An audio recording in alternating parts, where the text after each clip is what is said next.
Hello and welcome to today's Manhattan Town Meeting of the LaRouche organization. Manhattan Project was founded by Lyndon LaRouche in 2014, and its purpose was to organize a literal nuclear explosion of American citizens to be engaged in their kind of rapid self-education using the classical works of Western civilization and the writings of Lyndon LaRouche in particular to resurrect the American presidency of Alexander Hamilton and George Washington. That was a very specific presidency, and it was a very specific idea. It was a federalist system which was born out of the successful military campaign of 1776 to 1783, which is what people generally call the American Revolution. But actually, it was the period between 1783 and 1789 that showed the greatest change, not only in America, but actually in the entire history of governments throughout the world. Because it was in that period that the American Revolution re-examined its own axioms. It recognized the flaws of the democratic confederacy that they had created, and they created a new form of government, heretofore unseen in the world. It was devoid of monarchy, of oligarchy, and aristocracy, but it also was not a democracy. It was a democratic republic whose forward economic progress was unique in all of human history because it was proceeding from the idea of internal improvements of the nation, meaning the building of canals like the Erie Canal, roads, foundries, and later railroads and other infrastructure. This would use the credit of the people of the United States, the government of the United States, in the service of the people. Now, that presidential system and the independent role of the United States Treasury and government through the presidency and Congress to foster the technological progress of the nation was brutally attacked in the years following the death of President Franklin Roosevelt in April of 1945. That attack was continued and most brutally carried out in the form of the Kennedy assassination, also of November of 1963. In the late 1960s, one man realized what the nation had to do in that situation of crisis, and that man was Lyndon LaRouche. Next week marks the 50th anniversary of one of the more remarkable accomplishments of Lyndon LaRouche. And here to discuss that and what we will be doing next week is Dennis Small.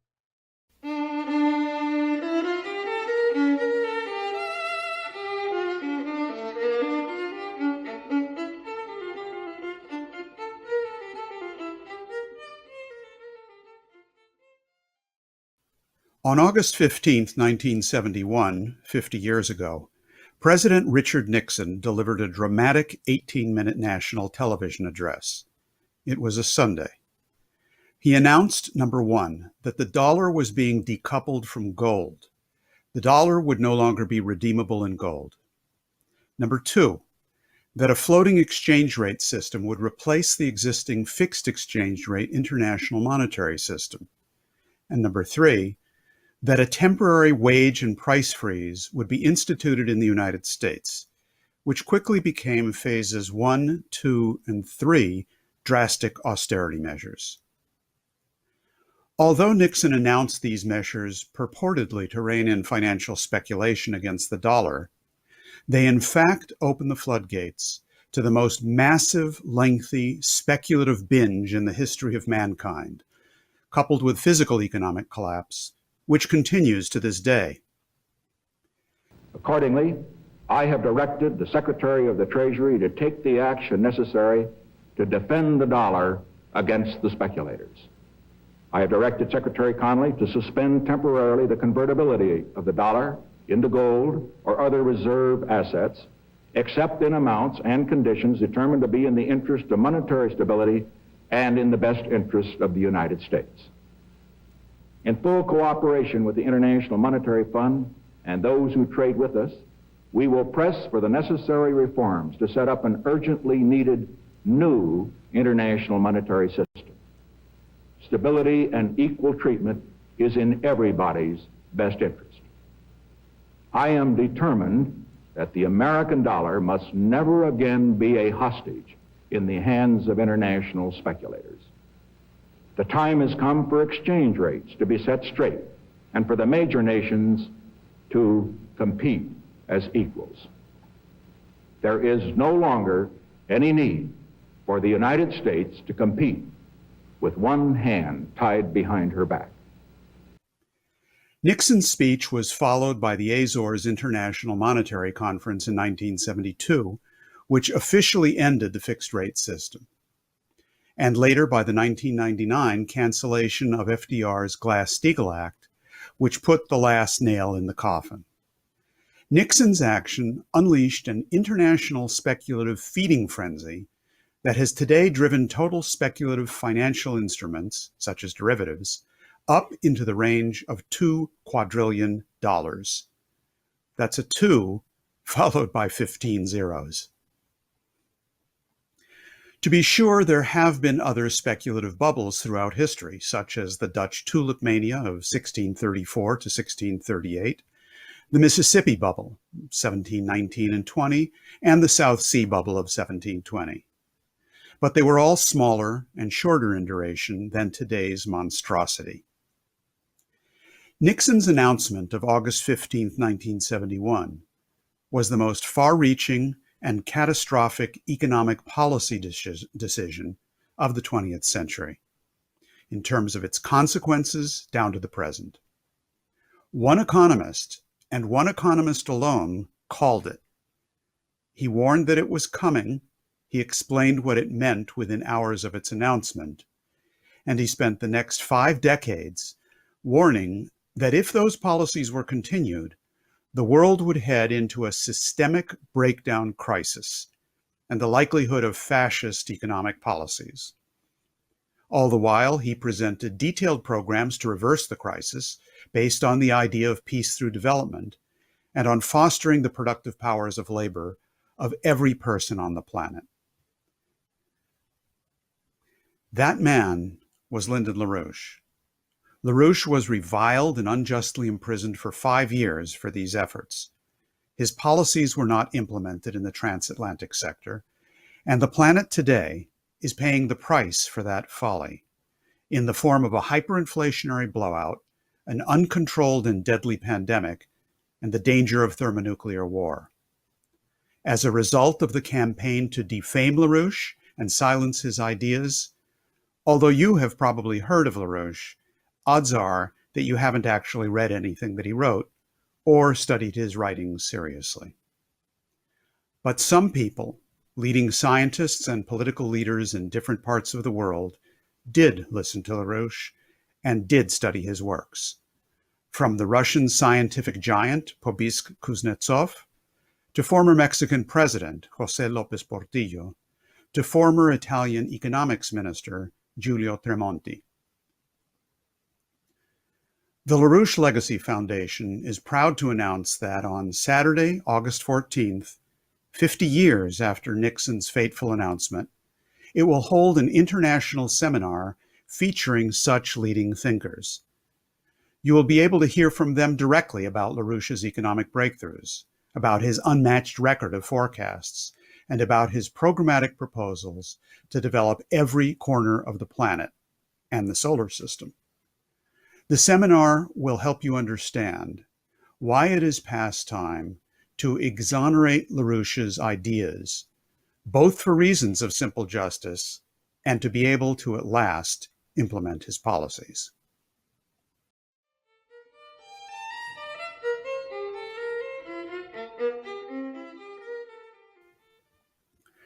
Where were you 50 years ago on August 15th, 1971?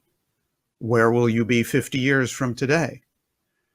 Although there are very few individuals alive on the planet today who will personally experience those two dates, 50 years ago and 50 years hence, it is nonetheless the proper standpoint from which every individual should locate his identity, just as LaRouche did. What caused Nixon's August 15, 1971 announcement? LaRouche warned, going back as far as his forecasts of 1959 and 60, that if the policies associated with prominent monetarist economist Arthur Burns continued deep into the 1960s, we must expect a series of crises in the existing monetary system during the second half of that decade. If those policies continued, LaRouche warned, despite the warning shots of the monetary crises, there would be a general collapse of the existing Bretton Woods system. The policies that were implemented, especially after the 1963 assassination of JFK, fueled the speculative bubble and the takedown of the industrial economy exactly as LaRouche had warned would happen. The policies of the University of Chicago's Milton Friedman were implemented with a vengeance by the Nixon administration, under the advice of the likes of Arthur Burns, George Shultz, and Paul Volcker. Friedman had called explicitly for unpegging the dollar from gold. Quote, "Set the dollar free by stopping pegging the dollar," closed quote. And in the months leading up to August 15, 1971, Arthur Burns, by then the head of the Federal Reserve Bank, was making frantic phone calls to Wall Street banks, promising that the Fed would provide as much money as needed, as soon as they needed it. From dead zero, the rate of money supply growth jumped to 13%. It was the 1970s version of quantitative easing. While LaRouche was warning publicly that a blowout was imminent, all of the leading economic luminaries were busy guaranteeing the opposite. Said Arthur Burns in 1969, and I quote, "Financial crises, which frequently disrupted economic life in earlier times, no longer exacerbate our troubles," close quote. George Shultz, director of the Office of Management and Budget, stated on May 10, 1971, quote, "When Nixon came into office, others said the inflationary thrust could never be contained without a virtual takeover of a major economic activity or a major depression. It was, and without either," close quote. And then, of course, there was Paul Samuelson, the 1970 Nobel Prize winner, whose textbook, Economics, was studied by hundreds of thousands, if not millions, of hapless university economics students. He guaranteed, and this is a quote from his book, "The modern fiscal system has great inherent automatic stabilizing properties. All through the day and night, whether or not the president is to be found in the White House, the fiscal system is helping to keep our economy stable. If a recession should get underway while Congress was out of session, powerful automatic forces would go instantly into action to counteract it without the need for any committee meetings or for exercise of any human intelligence," close quote. Perhaps the only thing we can agree with Samuelson on is that no human intelligence was in fact exercised. Lyndon LaRouche decided, as he saw the oncoming train wreck bearing down upon the United States, that it was time to demolish the academic reputations of these and other economists. He personally challenged what he called the quackademics to public debate, to demonstrate that their policies, of the Keynesians and the Friedmanites alike, were leading the world towards a new fascism, modeled on the concentration camp economics of Hitler's finance minister, Hjalmar Schacht. Perhaps the most famous of these was Lyndon LaRouche's debate with the country's leading Keynesian economist, Professor Abba Lerner, on December 2, 1971, before hundreds of students at Queens College in New York City, during which the liberal Lerner finally blurted out, quote, "But if Germany had accepted Schacht's policies, Hitler would not have been necessary," close quote. Years later, Lerner's supposedly opposite number, Milton Friedman, also jumped to Schacht's defense in response to a question phoned in to a July 24, 1978 Chicago radio show. Friedman said, quote, "Dr. Schacht cannot be held responsible for the crimes of the Nazis. Hitler's arise from monetary instability, and Schacht was a genius at preventing monetary instability. Had his policies succeeded, Hitler would not have come to power," close quote. Both of these economists were merely following in the footsteps of Lord John Maynard Keynes himself, who praised Schacht's handiwork in the introduction to the 1937 German edition of his book, The General Theory. Quote, Keynes, "For I must admit that much in the following book was written and illustrated in reference to the situation in Anglo-Saxon countries. Nevertheless, the theory of production as a whole, which is the object of this book, can be much better adapted to the conditions of a totalitarian state than the theory of production and distribution of wealth under circumstances of free competition and a large measure of laissez-faire."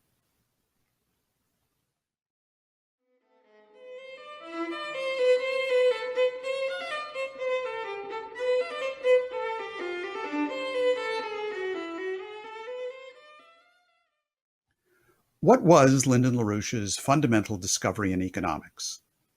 LaRouche himself explained it as follows in 1993.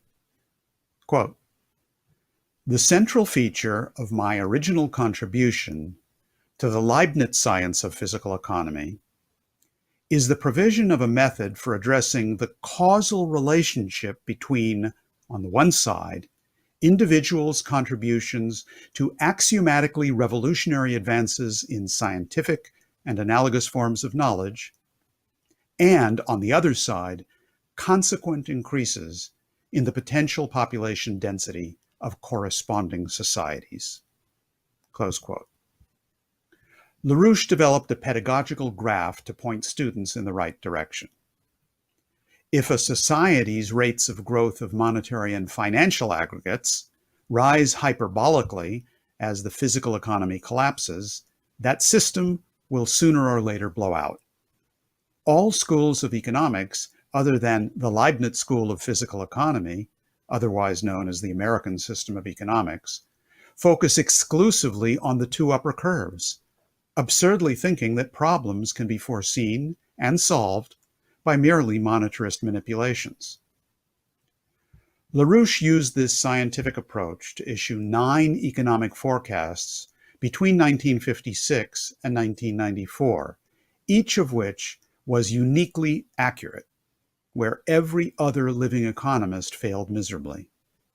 Then, on July 25, 2007, on the eve of the 2007-2008 crash, which others said would never happen, LaRouche told a stunned international webcast audience, quote, "The world monetary financial system is actually now currently in the process of disintegrating. There's nothing mysterious about this. I've talked about it for some time. It's been in progress, and it's not abating. What's listed as stock values and market values in the financial markets, internationally speaking, is bunk. These are purely fictitious beliefs. There's no truth to it. The fakery is enormous. There is no possibility of a non-collapse of the present financial system. None." Close quote. Within weeks, the interbank market froze completely, followed quickly by the Northern Rock and Bear Stearns blowouts, and then the Lehman Brothers collapse of September 2008.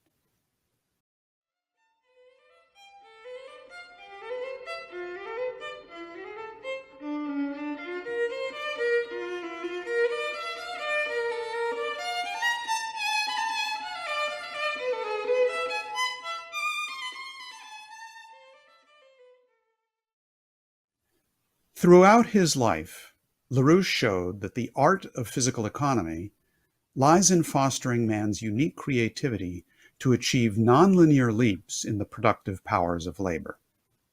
He developed potential relative population density as the key metric, along with energy flux density, to track man's expanded power in the universe. In 1998, in the course of a presentation he made along with Helga Zepp LaRouche in Mexico City, former President José López Portillo provided advice which guides the LaRouche Legacy Foundation's August 14, 2021 seminar. It is time for the world to listen to the wise words of Lyndon LaRouche. Yo felicito a doña Helga por estas palabras. I congratulate Doña Helga for these words, Impresionaron especialmente which impressed me especially primero because first, me encerraron en el Apocalipsis. they trapped me in the apocalypse, but then she showed me the staircase by which we can get to a promised land. Muchas gracias, doña Many Helga. thanks, Doña Helga. Doña Helga, Doña Helga, y en esto and here quiero I felicitar wish a to su congratulate esposo, her husband, Lyndon Lyndon LaRouche. LaRouche, y ahora es necesario que la sabia palabra de Lyndon LaRouche se escuche en el mundo. and it y is ahora now es por la necessary voz for the world to listen de to su the wise señora words esposa, of Lyndon como hemos LaRouche. tenido el privilegio Now de it is through the escuchar. voice of his wife as we have had the privilege of hearing. Que es importante que nos ilustren respecto de lo que está pasando en el mundo, How important that they enlighten us as to what is happening in the world, as to what will happen, and as to what can be corrected. que es importante que alguien dedique su How tiempo, important su that someone dedicates their time, y su their generosity, and their a ese enthusiasm to propósito. that endeavor. De mi parte, yo cumplí un periodo de responsabilidad For my part, I fulfilled a period of responsibility, de alguna manera dramática de lo que le ocurre and I can report in a a las somewhat dramatic way economías what nacionales happens to national en un economies orden in an international financiero financial order internacional such as como that desde which has Bretton ordered Woods our affairs since nos Bretton rige. Woods.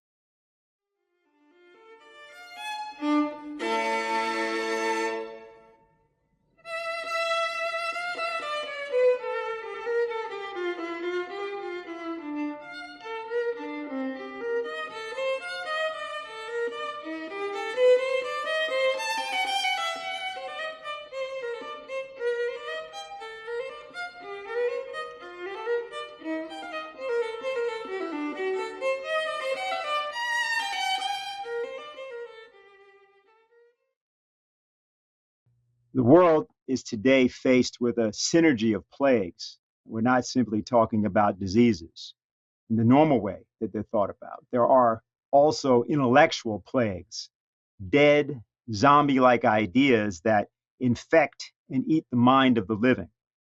For example, the plague called the climate change emergency, where flood control, water management, and nuclear power production are what are actually required. The plague of untreatable diseases that merely require sanitation, not to spread, and of deadly epidemics such as the coronavirus that become pandemic only because governments are too foolish or corrupt to cooperate with one another. And finally, the plague of war, wars of conquest fought for the purpose of actually defeating the very powers that seek the conquest. We've seen that in Afghanistan. We've seen it many times now in the past years with respect to both the United States, NATO, and other nations. We seem to no longer understand the idea of what constitutes human progress or the common good for our people. And we therefore no longer know how to access the powers of the American presidency for the common good, the true powers instilled in the American presidency, which were the powers that Lyndon LaRouche sought to utilize. The United States presidency should not be degraded to the stature of a mere political office, or even worse, a rubber stamp for policies dictated by self-doomed financial forces whose culture of predation and looting, though it's practiced by human beings, is not itself human. Again, the United States presidency, as devised by the Constitution and as implemented by George Washington and Alexander Hamilton, established a standard for the self-government of nations by free citizens independent of oligarchies. This was a republican system, not a democracy. And there's a reason for that. In degenerate societies, it is often the case that the majority of citizens do not necessarily want freedom. They prefer the dictatorship of the mob to the rule of reason. However they may be induced to that result, we've seen an epidemic of these sorts of things, including in the world less than 100 years ago, whether we're talking about fascist Italy, Nazi Germany, Japan, Spain, and then you even had those same tendencies in the United States and many other nations. We see troubling signs of that same thing again all over the world. And that's why a republican system is always superior to a democracy. It allows the power of reason to triumph over the destructive force of mob thought and momentary popular opinion. In the past 20 years, and particularly after the events of September 11th, 2001, virtually every policy implemented by and through the presidency of the United States has been disastrous. Military policies have been lethally disastrous. Financial policies seeking to bail out hopelessly bankrupt money institutions have probably killed more people than the military policies. The refusal to adopt a comprehensive public health policy for the nation in the context of the present pandemic, and that now combined with the rise of untreatable fungal and bacterial infections requiring vigorous preemptive public sanitation, will at this point take the lives of at least 1 million Americans or more, most likely. And it will fail untold millions throughout the world that depend upon the United States, together with other nations, to build such a World Health Platform in time to stop the planet from losing tens of millions of people unnecessarily. We will change our axioms, our assumptions, and our practices now, or we will die. And it is for precisely this time of crisis that the American presidential system and the constitutional system of the American Republic were designed. However, there is a requirement. You have to have a presidency that has a vision of a future of progress for the nation and for the world. Franklin Delano Roosevelt's presidency was the last that really had that in American history. So what do we do now? Lyndon LaRouche, when he first announced his first run for the Democratic Party nomination for the presidency of the United States back in 1978, over 40 years ago, gave us an idea then of precisely what we have to do now. And what are we going to do? We're going to build nuplexes. We lay it out to us. How do you build a nuplex? Well, you go out and you dig a big crater.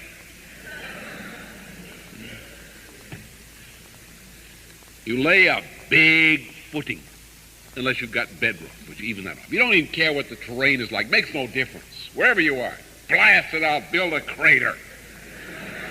Build a crater covering an area the size of a city of 500,000 people or 100,000 people. But build a crater for an industrial city of a new type on an area of that size. All right, 6, 7, 8 stories below the surface. Build it up. Build up to the surface. On this thing, stick 2 nuclear plants, 0.5 gigawatt to 2 gigawatts each. You get a balanced load. String industries around this, using this energy to cut low distribution costs, like charm bracelets. Oh, let's put a chemical industry here, that's the good thing. Let's have desalination here, so forth. Using the waste heat and the electrical power. Build housing for the families, modern housing to last 100 years. For the families of the people who are going to be brought in to do the construction, which will be done, completed within a period of 4 to 6 years. Build the on-site cultural ed program, schools, universities, technical schools, everything that a city requires. And when the project is completed, at the end of 6 years, these people occupy the factories because they've been educated. And gradually the Europeans and others who have been phased in phase out, except for a few key technicians.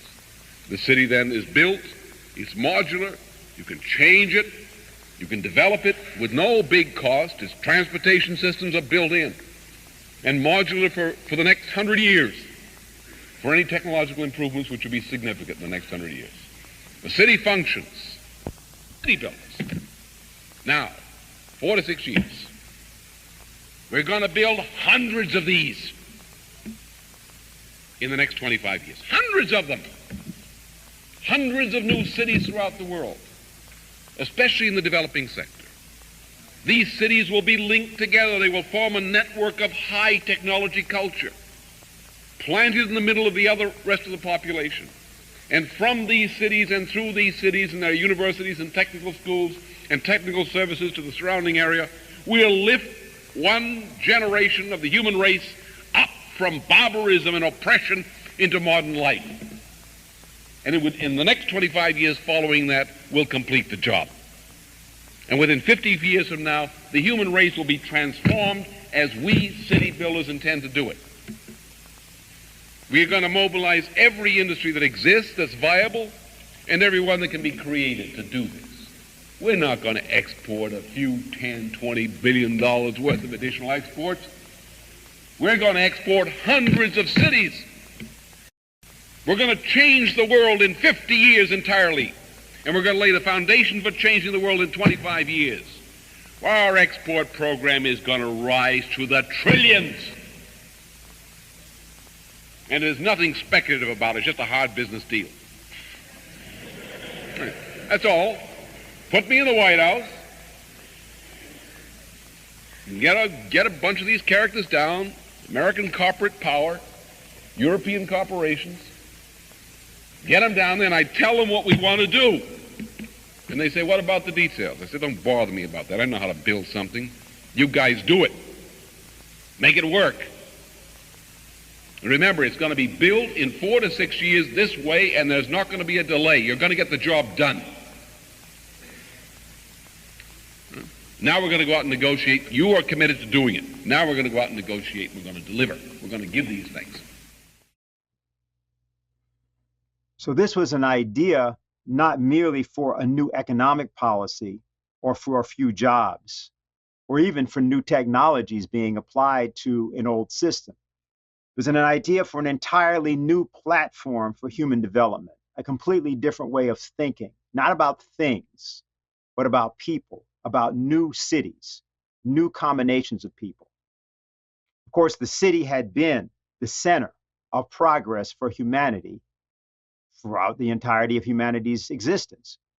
That is, until recently, until the recent ideas that came into focus, particularly during the 1960s. Lyndon LaRouche did not become president because he was advocating a radical program of growth entirely consistent with the outlook of Abraham Lincoln and Franklin Roosevelt, but which ran counter to the zeitgeist of the 1960s and the 1970s. The zero growth, zero population growth ideology. It was being popularized all over Europe at the time initially through the Club of Rome, which was started in 1968, and then infected the United States as well in the form of Earth Day and in the form of the book Limits to Growth in 1972. But these forces really weren't from the 1960s. They were really from the 1860s and earlier, from the time of the Congress of Vienna of 1815, in fact. They were European forces that were particularly represented by the British Crown, but by the unity of forces involved at the Treaty of Vienna in 1815, which had opposed Abraham Lincoln and which actually successfully, ultimately, reclaimed the United States and control it in some respects to this day. That great upsurge called European civilization, erupting out of the Golden Renaissance, reaching a zenith in the American Revolution and the short-lived German liberation wars. That impulse, partly crushed by Henry Kissinger's ancestors at the Treaty of Vienna, Congress of Vienna, crushed by Capodistria, Venice, by Nesselrode, who should have been turned into a pie earlier, by Castlereagh and by Metternich. This oligarchical conception of society, certified by the Treaty of Vienna, born out of the bowels of the whore of Babylon, literally, the Chaldean form of society, the form of society of that abomination, the Austro-Hungarian Empire, that abomination, the Ottoman Empire, that abomination, the Russian Empire, and sundry Oriental empires of similar description. that abomination, directed specifically against what were called the ideas of 1789, against the American Revolution, the idea of a democratic constitutional republic under law, governed by reason, which Henry Kissinger has avowed himself to destroy, and has done a good deal considering his limitations to do just that. In about the 1870s, that great upsurge, arrested but not defeated by the 1815 Treaty of Vienna, was unleashed in what can be called the first of a series of downward cultural paradigm shifts leading to our present condition of imminent disaster, a disaster comparable to but exceeding the disaster which struck Europe in the form of the so-called New Dark Age from the death of Friedrich Hohenstaufen in 1280 to the culmination of the peaking of the Black Death in Europe in 1351 AD. We are now, and have been for 100 years, in a period precisely comparable to that. Don't blame particular policies. The politicians don't know what their policies are. They just know they've been told to push them. The people who invent the policies, except on the very highest level among the Benedictines, don't even know how the policies are made and concocted. You have to go to Venice, to the island of St. George Major, or the Montserrat Abbey in Spain if you want to see devilishness in South America, to understand who makes the policies and how. Or if you can stand the smell, to Mount Athos in Greece, which is the master of this sort of thing. But for 100 years, civilization has been sliding toward hell in a paradigm shift, and the people who have been involved day to day in engineering the policies leading to that downslide, most cases don't even know. They just think they're doing what's right because their unconscious impulses tell them that's the right sort of, that's the way right people behave. What happened essentially in the 1870s was that the United States was destroyed as a sovereign republic. The United States in the 1860s, in the course of the Civil War, had emerged as the most powerful economy and greatest military force on this planet. This transformation had been accomplished not by the means of war, which are inherently destructive. They had been accomplished by the form of mobilization of our republic by Lincoln, who himself was a profound thinker, contrary to the school books of today, and who was guided by the principles of republicanism in the deepest and purest sense, who organized a mobilization of industry, agriculture, and institutions, and infrastructure building to transform this nation and its potentialities into the most powerful economy and military capability on the face of this planet. Within 10 years, that power had been destroyed, and the sovereignty of the United States, in the truest sense, had ceased to exist. The means by which this was accomplished, which had worldwide implications and made possible every other kind of deviltry which has plagued the world in any part since, was the enactment of the predecessor of the Graham-Rudman Bill, the U.S. Specie Resumption Act of the 1870s. The act was conceived by a Congress as corrupt, or not quite as corrupt, as the present Congress, a Congress bought and controlled by the British and Swiss, a Congress governed by treason, which set out, as the authors of Graham-Rudman did, to destroy the United States. And they should have been hung as traitors, and the world wouldn't be in the mess it's in today.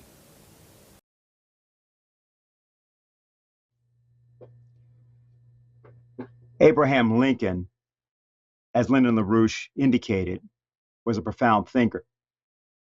He believed in the idea of population growth. He believed in the idea of technological progress. And when he came in to the presidency of the United States, almost as soon as he walked in the door, began a program for what was called the Transcontinental Railroad. For the first time in history, what would happen is that a continent would be linked by a system of transportation, and that would revolutionize all the political economy that came after it. Now, Lyndon LaRouche did something which immortalized Lincoln's design, and he did it during the period 1989 through 1991 when he was incarcerated. It was called the Eurasian Land Bridge. So taking that earlier conception of what Lincoln did in America, which was a conception that many people in the world attempted to emulate, including the Russian Trans-Siberian Railway and other forms of cooperation that existed between the United States and Russia back at that time. LaRouche took the idea, and you see, as it says on your screen, it was sketched by the late Hal Cooper for Lyndon LaRouche. And the notion was to create what would be called by LaRouche development corridors. We'll be hearing a bit more about this in a few moments. In fact, what we want to say about this is that this was no longer a design for a railway system. This was now a design for something much different. The character of the idea that Lyndon LaRouche put forward was one for the entire world. And he addressed this at a conference of the Schiller Institute in 2002.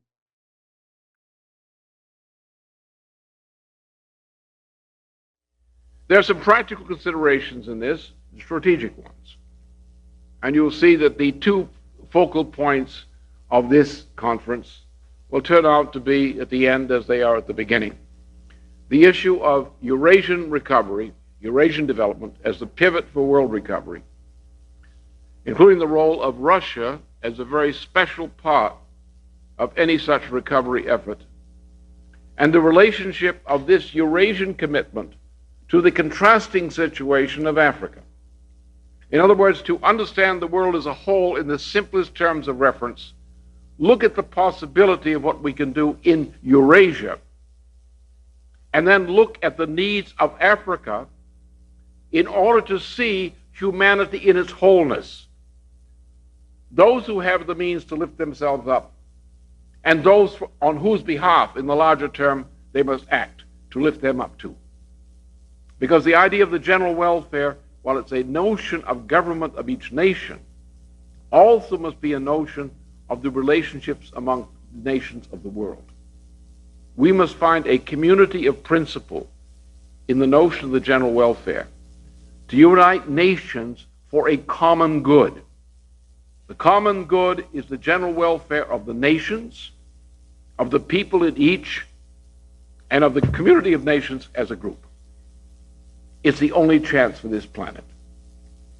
And in order to make this work, as has been understood for more than a century, almost a century and a half now, the only way this could be worked was to develop a system of infrastructural development which would effectively link the Atlantic Ocean to the Pacific Ocean across Eurasia.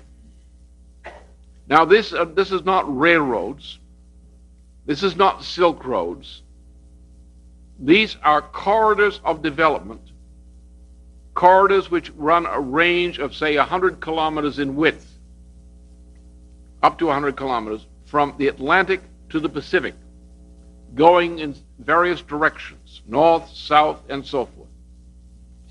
Along these routes, as we did in the United States with the Transcontinental Railroad, that the area on either side of the transportation axis becomes immediately in and of itself a sustainable area of economic development. Then by that means you can branch out from the main corridors into subsidiary corridors of development and capture the area. If we make that kind of link, you have one interesting change occurs immediately. For as long as we know, mankind's economy has been dominated by the oceans. Contrary to all these theories that the British biblical archaeologists tell you, civilization did not come from inland and march down the rivers to the seas. It went the other way. Everything we know, especially the information on the internal characteristics of ancient astronomical calendars, shows that these astronomical calendars were predominantly the calendars used by a transoceanic maritime culture functioning a long period of time when most of North Eurasia was under a giant glacier for about 100,000 years. And during that period, most of what became later civilization was running around the oceans. And from the time that these maritime cultures came back into Eurasia, following the melting of the glacier about 20,000 years ago, when that began, was to move inland. And the first directions were to move along the great riverways inland, to move along the coastways close to the seas and close to the maritime traffic. And if you look at the map of the world, you'll find the characteristic of development, or non-development, is the lack of the ability to utilize efficiently the inland areas, the landlocked areas of the world, with the same degree of efficiency and productivity we can use the coastal areas and the chief riverways. So therefore, if you look in Central Asia, what do you see? You see, here's the heart of it. In China, you have a coastal area of China which reflects this, which is more highly developed, relatively speaking, and inland, the area is poorly developed, the population has a poorer standard of living, poor opportunities for development. This extends then into Central and North Asia as a whole. Therefore, if we conquer this area, what happens? Take a transportation alone. People will think today, who don't think, will think that ocean freight is the cheapest way to move freight. It's not true. The cheapest way to move freight is across land, not by truck. Trucks running up and down the highway tell you that the economy is being mismanaged. Too many trucks. It's not efficient. Costs too much. Intrinsically bad. Railways are much better. Integrated transport systems featuring railways, especially magnetic levitation systems, are excellent. Magnetic levitation systems move passengers more rapidly, but magnetic levitation systems for moving cargo, for freight, that is really a wonder. That's where the payoff comes. If you can move freight from Rotterdam to Tokyo at an average rate of 300 kilometers per hour without much stopping along the way,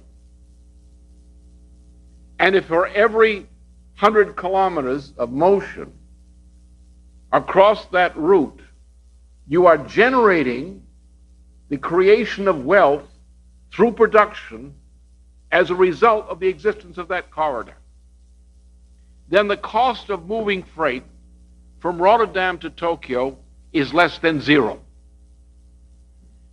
and can be up to 200 to 300 kilometers per hour. Now, what ocean freight system can do that? Did you ever see a large supercargo ship producing wealth while it was traveling across the ocean? And at what speed? So therefore, we've come to a turning point in technology, which we've emerged over recent periods, where the development of the internal landmass of the world and the great typical frontier is Central and North Asia. It's the greatest opportunity, single opportunity, before all mankind for development. Now this requires some revolutionary changes in the way we think about things. This means that we would be engaged in the greatest change in the environment in the history of mankind. This single project, say a 25-year or more, development of Central and North Asia in this direction, including the conquest of the tundra. The Arctic tundra is one of the great frontiers to be mastered. It can be done. Would mean a great change in the environment. Now, how are we going to decide what is good and bad about changing the environment? Well, what people think today about the environment is pretty stupid. It's wrong. It doesn't make any sense. They don't know what they're talking about. And you see the kind of education you get, it's not no wonder they believe that nonsense. Especially people with physics degrees who don't know which end is up. But the great theory of the environment was established by a Russian of Ukrainian credentials, Vladimir Vernadsky, with his concept of geobiochemistry. See, what you're taught, the problem here is you're taught in most universities and elsewhere about science is nonsense. It's a damn lie, most of it, to put it frankly. What you're taught as basic physics is mostly a lie. Because we know from, as Vernadsky demonstrated this in his own way, and others have known it and shown it, that there are actually three principles involved in man's physical relationship to the earth and the universe. Three categories. One, the category we call non-living processes. What most people who aren't well educated call physical processes. Yeah? The second one, which some people don't understand, those in molecular biology, they refuse to understand it. It's called the principle of life. You will never get life out of a non-living process. Life is, as Pasteur insisted, is a principle unto itself. But how it's a universal physical principle, which, as Vernadsky demonstrated with his biogeochemistry, is that the history of Earth is what? The oceans and the atmosphere were produced by living processes. Down several kilometers in the Earth's surface, most of the Earth that we are in touch with as humanity was created as a byproduct of living processes. What Vernadsky calls the natural products of the biosphere. We can measure it. We can measure the power of the biosphere over the non-living process. We can measure it. Living processes are superior to non-living processes. They're more powerful. They're apparently weak, but their long-term effects are more powerful than the short-term effects of the non-living processes. Now, there's a third thing, which, again, Kant won't let you know. Immanuel Kant. That's why they call him Kant, because he can't do anything. If you believe him, you can't do anything either. The essential nature of man is that we are capable of making discoveries of universal physical principle. Discoveries we can validate in known experimental ways. By applying these principles, we increase our power in the universe in ways that can be measured physically per capita and per square kilometer. We can measure this in terms of the demographic effect of this kind of action. That is, does the human species improve its life expectancy, its power to exist in the universe as a result of this? Yes, it does. That's good. Mankind actually is primary mastery of nature has occurred in terms of man's mastery and development of the biosphere. So actually, the biosphere is including what we call basic economic infrastructure, such as waterways, power systems, transportation systems. These are part the development of cities, of good cities at least. These are natural products of cognition which are reflected as improvements in the biosphere. The biosphere is weak. It is stupid. It does not know how to deal with the deserts it has. It does not know how to deal with the tundras. It does not know how to deal with other problems that it has.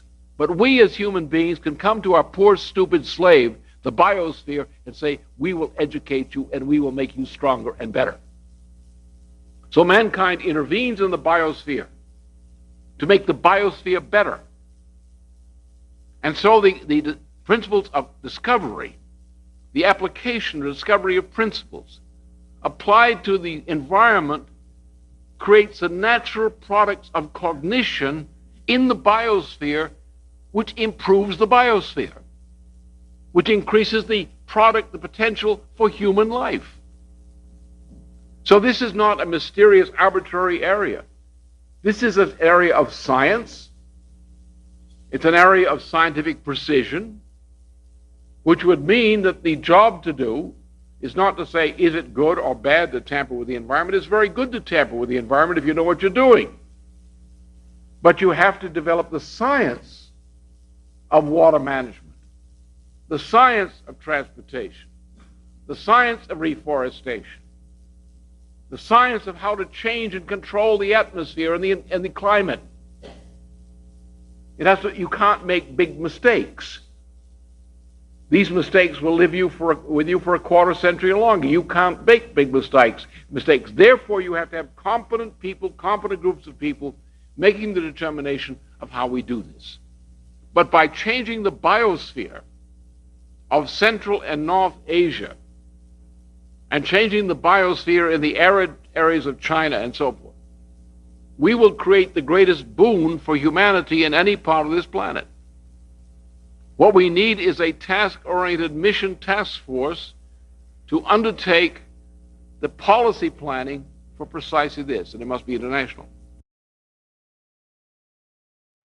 The outlook of the American presidency, in short, was that of the city builder, not of the Malthusian. The concept was from the time of Washington and Hamilton's 4 reports on the subject of manufactures, of the national bank, and the public credit, and on the constitutionality of the bank, was to create nations, in this case, in particular the United States, which would be able to grow and develop. And this would be not only good for humanity as a whole, not only for the biosphere as a whole, but for the universe as a whole. It was actually the purpose of human existence. This, of course, is much in contention, especially in today's peculiar world of paganism in the United States, in which the view is that mankind is a pollutant, not merely carbon dioxide, but people. And the recent remarks of the International Panel on Climate Change and some others, in which they now begin to admit that their real target is depopulation, underscores precisely this difference.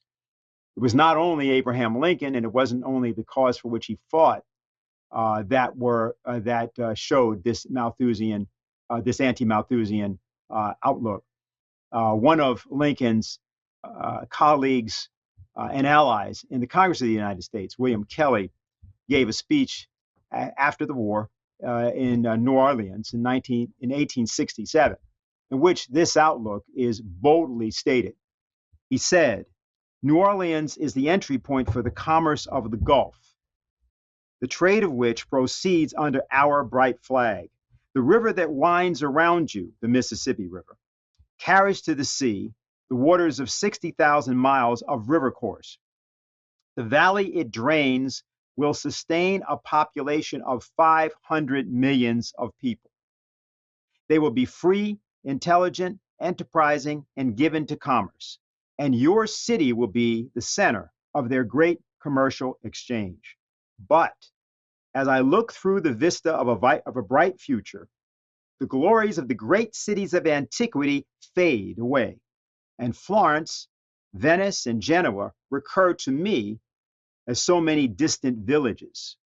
Not Paris or London will be your equal, for behind each of them lies a territory less in extent and resources than any one of a score of American states, while behind New Orleans lies the resources, agricultural, mineral, and manufacturing, of a territory broader and richer than all Europe, and a people destined at no distant day to be more numerous than the people of Europe.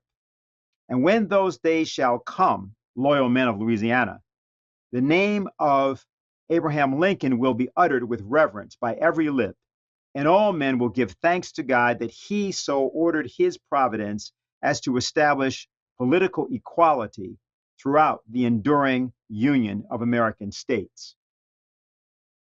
I'd like to just point out that that speech was given in front of a crowd of Black and white veterans of the war and general citizens of New Orleans at that time. And of course, as was said there, William Kelly expected the Mississippi River Basin, meaning all the way up through Minnesota, down through Louisiana, to have 500 million people. Abraham Lincoln, famously in his 1862 State of the Union address, talked about the United States having 251 million people by the year 1930, and argued that the rate of growth of the United States from 1790 until 1860 just made it the case, if you simply extrapolated that rate of growth, that rate of population growth ought to occur in the United States. And he talked about the fact that there's no reason that that should not occur. It, by the way, was approximately half of what he stated by that time. What happened in America in that time is itself an interesting topic for another time. But talking here about the issue of Lyndon LaRouche and the idea of the American presidency and the idea of Lincoln's presidency and Hamilton and Washington's presidency and Roosevelt's presidency even, the idea was that human beings were good, that people came first, and that the more people you had, the more wealth you had. This, however, is not the outlook that was foisted upon the United States, largely through British intelligence, after 1945. As a matter of fact, the primary reason that Lyndon LaRouche himself got involved in what became a career in politics was to refute the ideas of entropy, of the winding down, of heat death, of not only negative growth, but the inevitability of death in the universe of life, of all life under certain circumstances. That outlook is the one that Lyndon LaRouche posed. The person that he chose as the primary opponent, which he spent his life refuting through his discoveries in economics, was a man by the name of Norbert Wiener, a mathematician who had written a book which LaRouche read and opposed violently, The Human Use of Human Beings. And he said in that book, there are local and temporary islands of decreasing entropy in a world in which the entropy as a whole tends to increase. And the existence of these islands enables some of us to assert the existence of progress. We ourselves constitute such an island of decreasing entropy. It may well be that life is a rare phenomenon in the universe, confined perhaps to the solar system or even to the Earth alone. It is quite conceivable that life belongs to a limited stretch of time, and that the time may well come when the Earth is again a lifeless, burnt out, or frozen planet. It is a foregone conclusion that the lucky accident which permits the continuation of life in any form on this earth, even without restricting life to something like human life, is bound to come to a complete and disastrous end. In a very real sense, we are shipwrecked passengers on a doomed planet. We shall go down, but let it be in a manner to which we may look forward as worthy of our dignity. Now, this outlook was completely antithetical to what Lyndon LaRouche talked about. And we want to just take a moment and talk a little bit about this concept of the development corridor, which he's already thoroughly described, to show you simply one of the examples or graphic design that we did for this back in 1997, when Helga Sepp LaRouche took Lyndon LaRouche's idea about the Eurasian land bridge, ultimately the world land bridge, to China and to many other nations. Nations which in fact adopted that outlook, though they adapted it as they wished, as China did, as other nations have begun to do. So you see here on your screen, the large circle, you see a river or running through the middle, the blue line, the middle large blue line. And you see these green areas within these pods. These are what are called urban nuclear-based industrial complexes. Each one of the circles represents a city, the blue circles. And the idea is that on either side of the main trunk line there, which is, as they say, either a rail line, it could be a superhighway, it could be a magnetically levitated train like they have in China, which we should have in America, or it could be all three. But the concept is that along this route of development, what we are looking for is not merely transportation, but the idea that the cities that you're seeing that are going to exist, and these are now the smaller towns, which are shown outside of the nuplexes. Yes, these are the towns, and then you see the industrial complexes are the larger green areas. So the towns on either side and the development on either side of these complexes means that the railway system or the magnetically levitated train system is not merely hauling freight through an area, but in fact, you can begin with a semi-finished product on one end, let's say in New York, and you can end at the other end with a fully completed product. Sort of think about it as though the development corridor is an assembly line. And that what happens is that people are able to contribute through parts assembly, secondary industries, machine industries, and so on, so that the movement of goods along this corridor is itself productive.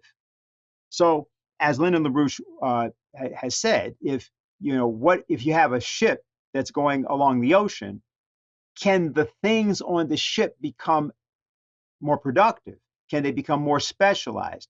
Can you build things from semi-finished products to finished goods? No.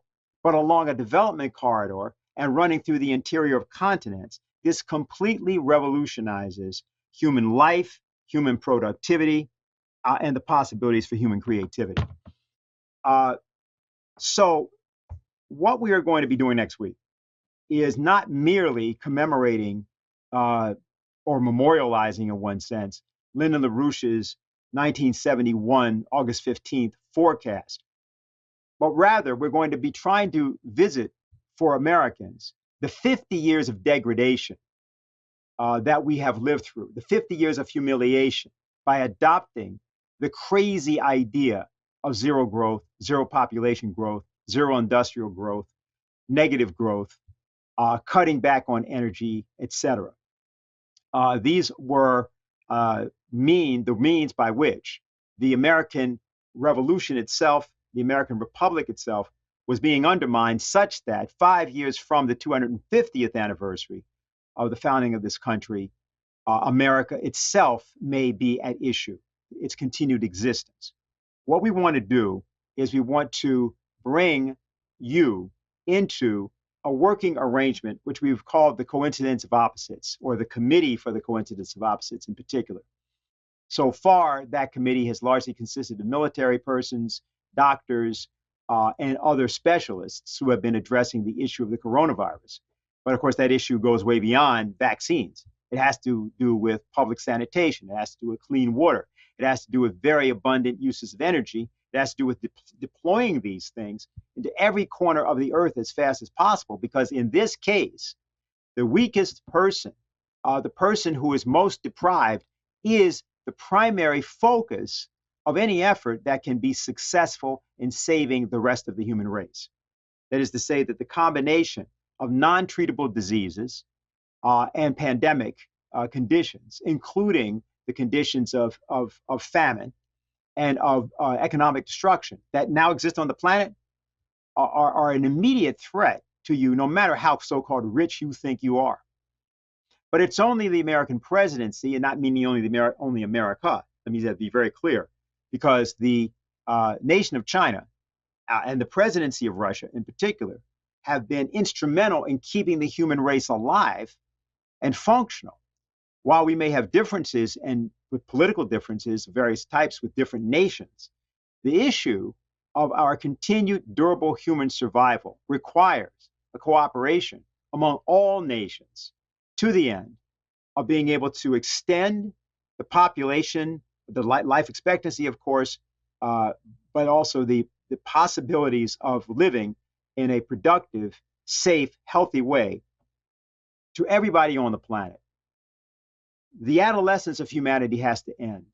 We have to actually decide to converge on civilization. And civilization requires that we know how to navigate, not merely the earth, but know how to navigate this region of the universe in which we find ourselves, the solar system in particular. That's what the ideas of science and technology are. That's what Lyndon LaRouche talked about, by the way, at the conclusion of his book, There Are No Limits to Growth, building the forests and cities of Mars. And that's what, in fact, the space programs of the United States, China, Russia, many other nations are all aimed at. In a few days, we will have a rendezvous or a near rendezvous of two spacecraft are at the planet Venus. The Solar Orbiter, which is a European Space Agency and NASA project, and the Bepi Colombo project, which is of Japan and the European Space Agency. And each of these has a different mission. One is to Mercury, and one is to exploring the poles of the sun. This represents not merely the frontiers of physical economy of the human race, but the bedrock, the fundamentals of human economy. The United States, of course, had been the world's leader in this area, as it had been in many others. But it lost this leadership because it lost the ability to understand how to maintain it by developing the American presidency, meaning the presidential system, the one that includes you and me, the one that says that every citizen has access to changing the policies of the United States as a single individual if he or she is able to affect the presidency to that end, as well as, of course, the Congress and other institutions. That's what Martin Luther King did with the question of civil rights vis-a-vis the Kennedy presidency. That's what Lyndon LaRouche did vis-a-vis the Strategic Defense Initiative with respect to the Reagan presidency. And it's that ability to make that kind of change in policy by having a vision of the future that requires that change in policy. That's what we as American citizens must now embark upon. We, I think, are all aware of the painful crises that we see, political, economic, and of course, even biological. The partisanship that people have engaged in is not only foolish, it's lethal. Does not mean that therefore you're supposed to drop your opposition. It means you're supposed to get smarter. And the idea of forcing a change in the mindset, in the axioms, in the way in which people continually make mistakes and claim that they're right, that was the true legacy of Lyndon LaRouche. And it is the legacy that has to become part of the considerations around the American presidency of this time. I'm not speaking merely about the idea of the Biden administration. I'm talking about the fact that we today find ourselves in a circumstance similar to the founders, similar to Lincoln, similar to Roosevelt, in which something must be done that changes everything. In order to understand best how to do that, we invite you to listen to the wise words of Lyndon LaRouche. Join us next week. You can go to the Schiller Institute site, for example, to find out more about the particulars of the event of next week. You can register for that now, but it'll be starting at 9 a.m. Next Saturday, and we hope to see you all there. And what are we going to do? We're going to build nuplexes. We lay it out to them. How you build a nuplex? Well, you go out and you dig a big crater.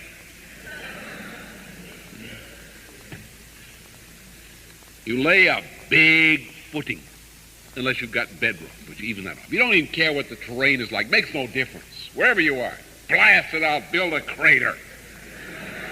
Build a crater covering an area the size of a city of 500,000 people, or 100,000 people.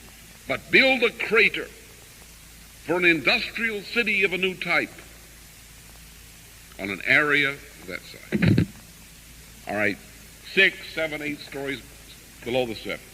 Build it up. Build up to the surface. On this thing, stick 2 nuclear plants, 0.5 gigawatt to 2 gigawatts each. You get a balanced load. String industries around this, using this energy to cut low distribution costs, like charm bracelets Well, let's put a chemical industry here. That's the good thing. Let's have desalination here, so forth. Using the waste heat and the electrical power. Build housing for the families, modern housing, housing to last 100 years. For the families of the people who are going to be brought in to do the construction, which will be done, completed within a period of 4 to 6 years.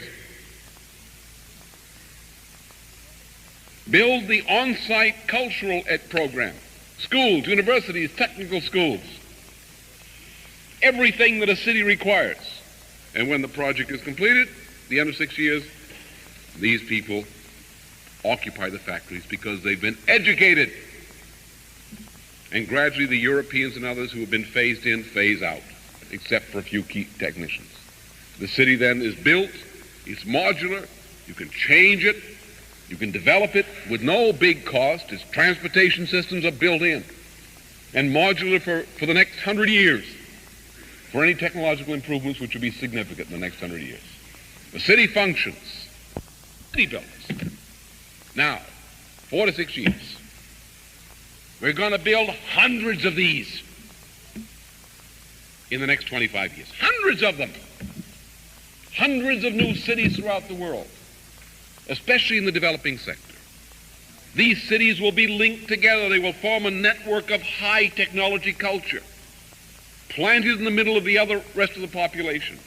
And from these cities and through these cities and their universities and technical schools and technical services to the surrounding area, we'll lift one generation of the human race up from barbarism and oppression into modern life. And in the next 25 years following that, we'll complete the job. And within